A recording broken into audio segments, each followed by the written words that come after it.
بسم الله الرحمن الرحيم والصلاة والسلام على أشرف المرسلين. Salam alaikum, bonjour tout le monde. Aujourd'hui, on va voir d'autres exercices toujours avec solution fait le module traitement de signal. On va commencer par l'exercice numéro 6.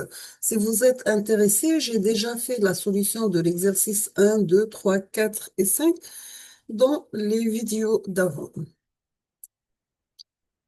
Aujourd'hui, dans cet exercice, on va voir les séquences discrètes. On va étudier la notion de décalage. Vous avez un signal discret, mais la forme x de n égale u de n plus 2, donc la différence de deux signaux échelons, un centré moins 2 ou l'autre 3. Un d'amplitude égale à plus un, deuxième moins un. Donc, x de n égale u de n plus 2 moins u de n moins 3. On vous demande de donner les valeurs de x de n et trouver x de t. C'est-à-dire, vous allez passer du domaine discret au domaine temporel. Nous avons que pour le premier signal u de n plus 2, le deuxième c'est n moins 3. Donc, nous avons que n plus 2 doit être supérieur ou égal à 0. Dans ce cas, n doit être supérieur ou égal à moins 2. Donc, il est actif aussi si nous avons n moins 1, moins 3 inférieur à 0. Donc, dans ce cas, on aura n inférieur à 3. L'intervalle pour n, ça sera compris entre moins 2 et plus 3.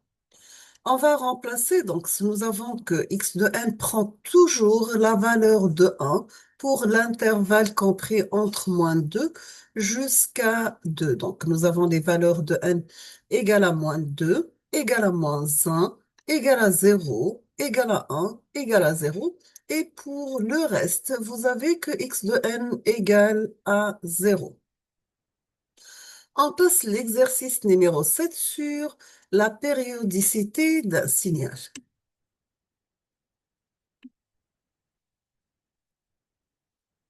Vous avez la périodicité d'un signal discret. Donc, vous avez un signal discret x de n, la forme cosinus 7 pi sur 4 par n.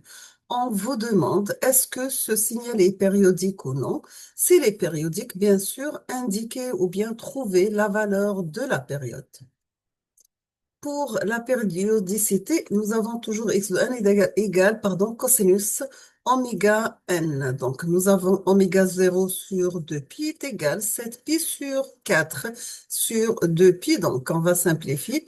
Le pi avec le pi, on aura 7pi sur 8. Donc, c'est rationnel. Donc, il est périodique. Pour la période, nous avons que t0 égale 8. D'accord? Parce que maintenant, oméga est égal 2pi f ou bien 2pi sur la période t. On aura la valeur, après simplification, de la période égale à 8. On passe maintenant à l'exercice numéro 8 pour l'impulsion de Dirac. Vous avez un intégral, on vous demande de calculer l'intégrale suivante. Donc, E égale, c'est l'intégrale de moins l'infini à plus l'infini de t carré plus 4 par Dirac de t moins 3 dt. On va remplacer, donc, on obtient pour t, donc ça sera t au carré plus 4, parce que le Dirac, c'est t égale à 3. On va remplacer t par 3. On aura 3 carré plus 4 égale à 13. D'accord?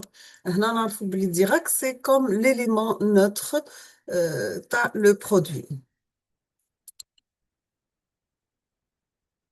On passe à l'autre exercice, c'est l'exercice numéro 9 sur les signaux rectangulaires. Nous avons un signal rectangulaire, mais la forme, A rect de t-2 divisé par 4. C'est un signal rectangulaire d'amplitude égale à A, centré F2 avec une période égale à 4. On vous demande de donner le support, c'est-à-dire la durée de ce signal. Deuxièmement, donner l'intervalle où x de t doit être différent de 0 et Présenter graphiquement ce signal rectangulaire d'amplitude égale à 1, le centre égale à 2 et la période égale à 4. Nous avons que le rectangulaire va prendre la valeur 1 quand nous avons t-2 sur 4 doit être inférieur à 1 demi. Dans ce cas, après simplification, on trouve que t-2 doit être inférieur à 2. Dans ce cas, si on va enlever la valeur absolue, on aura t compris entre 0 et 4. La durée de notre signal égale à 4. On termine avec le dernier exercice, c'est l'exercice numéro 10 sur le calcul de produit de signaux. Vous avez que le premier signal x de t égale l'échelon unitaire.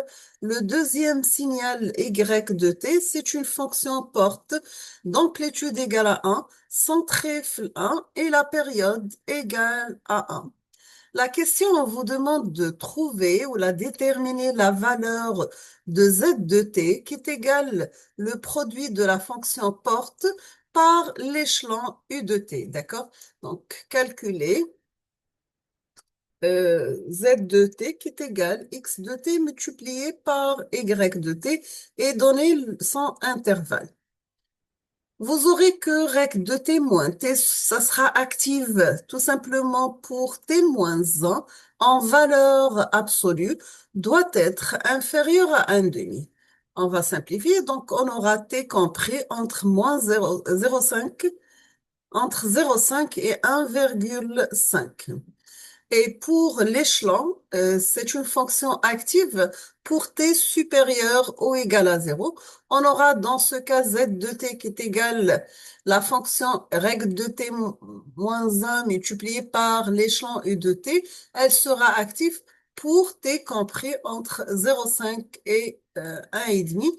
Dans l'intervalle, bien sûr, ça sera entre 0,5 et 1,5. Nous sommes arrivés à la fin de cette vidéo. Je vous remercie infiniment pour votre attention. Comme toujours, n'hésitez pas si vous avez des questions.